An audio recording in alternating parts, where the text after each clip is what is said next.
Merci, Madame la Ministre. Pour le groupe RRDP, Madame Gilda Aubert. Merci, Monsieur le Président. Madame la Ministre, le rayonnement de la culture française est naturellement au centre de l'action de la France à l'étranger, ainsi que vous l'avez amplement et brillamment souligné dans votre intervention. J'ajouterai que la culture ne peut être cloisonnée. Par essence, elle se nourrit de comparaisons, d'interactions, elle est hybride, diverse, toujours renouvelable, toujours renouvelée. Nous savons bien la place souvent incontournable que tiennent localement les instituts français et alliances françaises dans la vie culturelle des pays où ils sont implantés.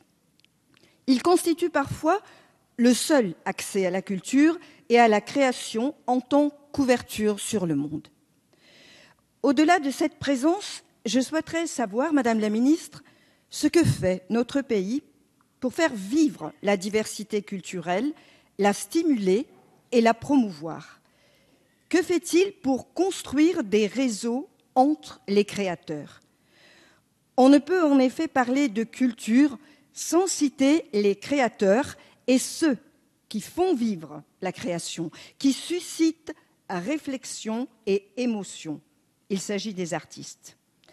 Comment donc notre pays répond-il aux attentes des artistes et des professionnels étrangers, notamment les plus jeunes d'entre eux?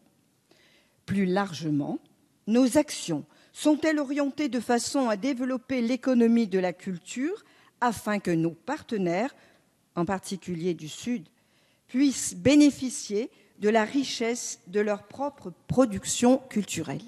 Je vous remercie. Merci, Madame Aubert. Madame la Ministre.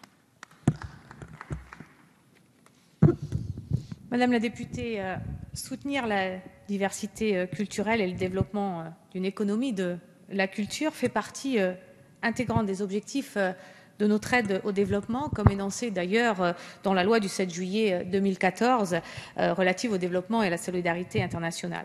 Un grand nombre de dispositifs sont mobilisés à cette fin. Et permettez-moi d'en citer quelques-uns, et plus exactement 5 d'ailleurs. D'abord, le Fonds d'aide au cinéma du monde. Soutien qui vient au projet de films du monde entier.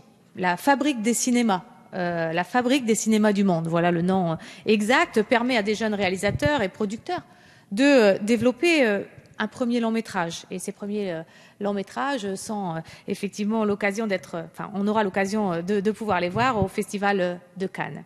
Avec le ministère de la Culture, nous accueillerons également des jeunes artistes et professionnels de la culture dans le secteur du spectacle vivant, des arts plastiques, des musées, du patrimoine. Là encore, ce programme qui s'appelle Courant du Monde accorde par exemple 80 bourses par an. Et puis, il y a aussi le programme Afrique et Caraïbes en création qui contribue à la structuration des filières de l'industrie locale. Et puis, vous savez, les débats d'idées participent, vous le savez, à la consolidation de la démocratie et nous en sommes ici tous persuadés et tous des défenseurs, en particulier notamment chez les jeunes.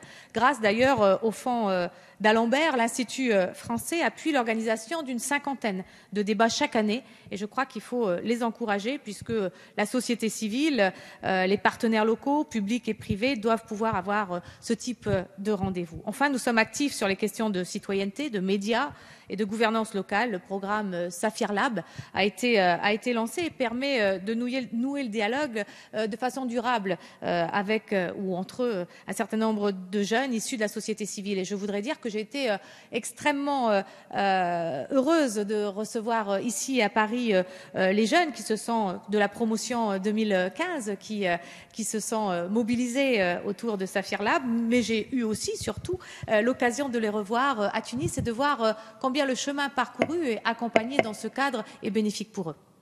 Merci.